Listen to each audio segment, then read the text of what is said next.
Di awal film, kita diperlihatkan sebuah kelompok pasukan independen yang mendapat misi dari pemimpin kerajaan untuk mengantar 200.000 keping emas ke sebuah kampung yang tengah dilanda bencana, di mana kelompok ini dipimpin oleh seorang ketua bernama John, dan dalam persiapan mengantarkan emas tersebut, John akan mendapat bantuan dari beberapa pendekar lain yang diketahui ada sekitar 5 orang pendekar, dan kelima pendekar tersebut merupakan pendekar terbaik dan terkuat di wilayah ini. Bukan tanpa alasan, didatangkannya 5 pendekar tersebut sudah pasti untuk melindungi emas itu dari orang-orang jahat, karena perlu diketahui di wilayah seberang yang akan mereka lewati nanti terdapat sebuah kelompok bandit kejam yang memiliki kemampuan bertarung sangatlah kuat, di mana masing-masing dari kelompok bandit itu sendiri, yang pertama ada si ketua berjuluk lengan emas,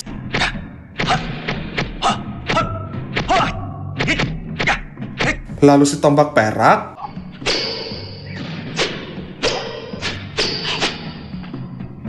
lalu kipas besi,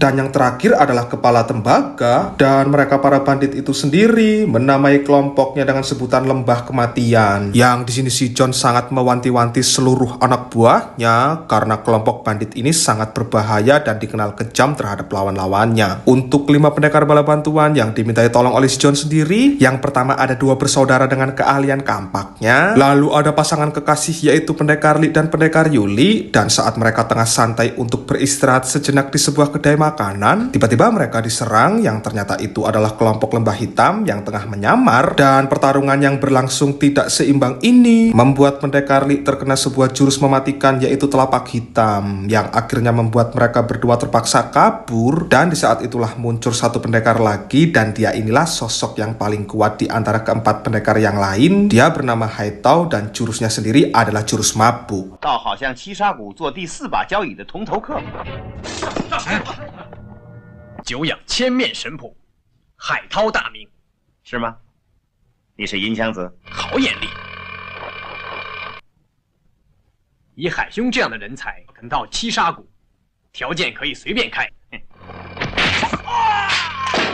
回去跟你们那个叫什么老妹儿商量一下的好。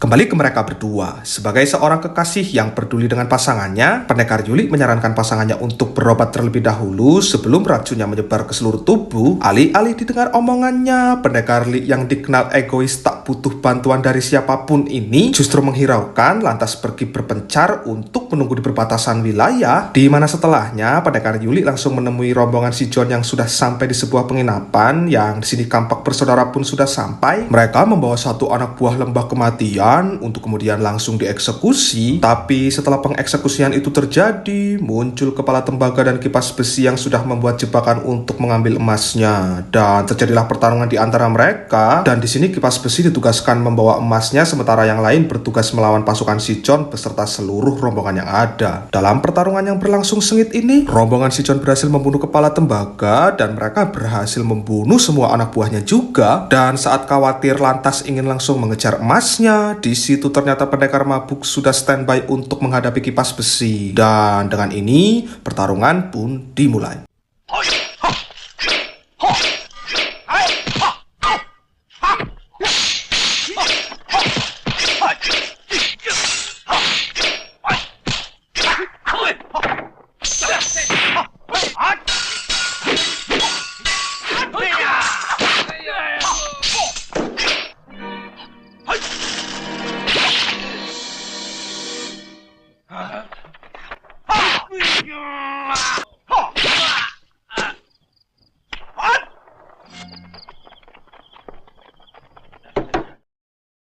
Di satu sisi, dalam perjalanan ke perbatasan, pendekar Lee dihadang si tombak perak yang bermaksud ingin membunuhnya. Terjadi pertarungan di antara mereka, yang di situ pendekar Lee tak kuasa menahan racun di dalam tubuhnya, lantas jatuh pingsan dan diselamatkan pendekar mabuk yang muncul tiba-tiba. Di mana tak lama setelah itu, datang pendekar Yuli yang membuat tombak perak takut lantas pergi. Dan karena melihat luka pendekar Lee itulah, pendekar mabuk spontan membawanya ke sebuah tempat, dan dia rupanya tahu cara menyembuhkan luka tersebut, yaitu yaitu dengan cara dimasukkan ke ruangan pembakaran untuk memanfaatkan uap panas agar bisa menyembuhkan tubuhnya tersebut. Dan ketika sudah 2 jam lebih dikurung, pendekar Li pun akhirnya sembuh dari penyakitnya. Tapi ia justru menyalahkan pendekar mabuk karena sekali lagi pendekar Li ini tak mau dibantu olehnya, dan itu cukup membuat pendekar Yuli emosi karena mendengar keegoisannya itu. 他这样侮辱我，我非找他算账不可。也没见过人家救了你，反倒生气的人。 Adegan berpindah di singgasana lembah kematian yang terlihat si ketua tengah santai dan menanyakan sudah sampai mana perjalanan emasnya. Di sini beberapa anak buahnya melapor bahwa mereka saat ini sudah memasang beberapa jebakan di penginapan rombongannya si John, yang itu membuat ketua cukup tenang tapi masih menyimpan kekhawatiran lain, yaitu adanya pihak lain yang ditakutkan ikut campur dalam perebutan emas ini, di mana menurut apa yang si ketua dengar, ada seorang pendekar berjuluk kaki besi yang kekuatannya setara dengan kekuatannya, yang si ketua mengkhawatirkan dia akan ikut campur. Pasalnya si ketua terakhir mendengar dia sudah mengetahui informasi tentang emas itu, dan kemungkinan saat ini si kaki besi ada di tengah-tengah mereka. Dan tak mau ambil pusing untuk sementara ini, mereka pun lanjut memikirkan rencana lagi. Dan setelah itu scene pun dipindahkan ke mereka lagi, yang saat ini mereka mulai terkena jebakan yang dibuat kelompok lembah hitam, yang ternyata bukan hanya air saja yang diracuni, melainkan penopang obor pun juga diracuni. Dan tapi beruntungnya mereka masih diselamatkan pendekar mabuk yang mengetahui itu. 哎，大家先退出去！你发现了什么？哎，快快！不对了，七煞销魂伞！他们把七煞销魂伞藏在铁圈里。我看呐，今天晚上各位就在外边过夜吧。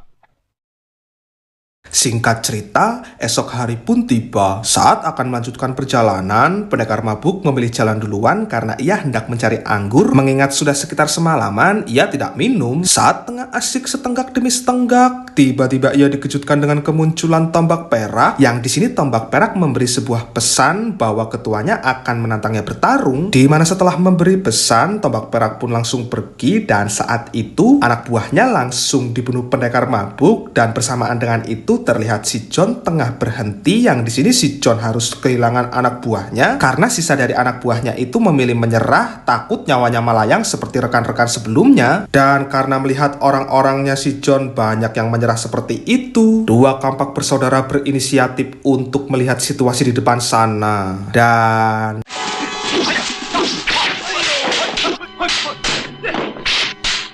二谷主银枪子，好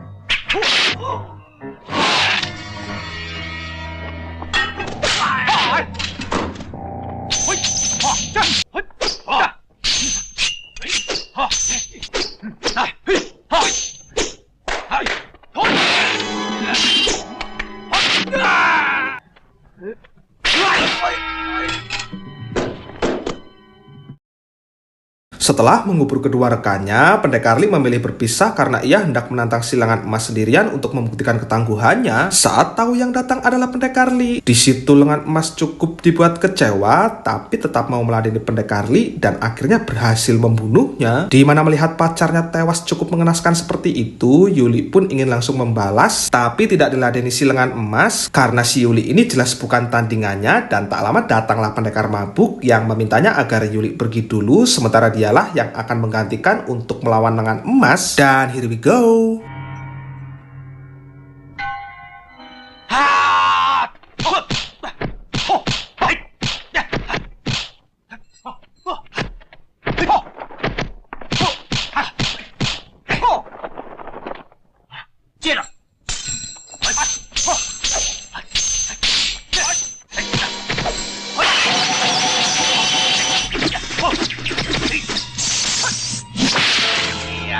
Nah, dengan menggunakan anggur yang sudah dicampur racun, pendekar mabuk akhirnya berhasil membuat lengan emas keok dengan membuat matanya buta. Tapi tiba-tiba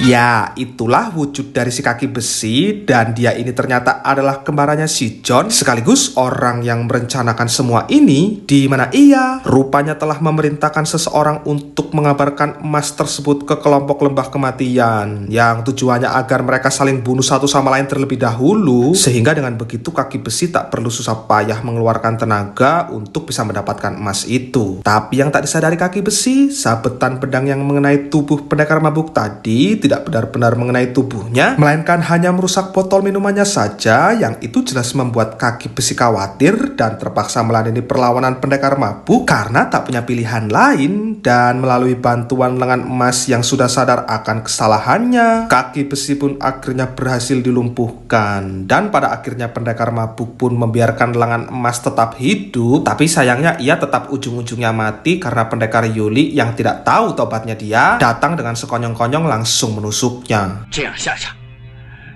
也许更好。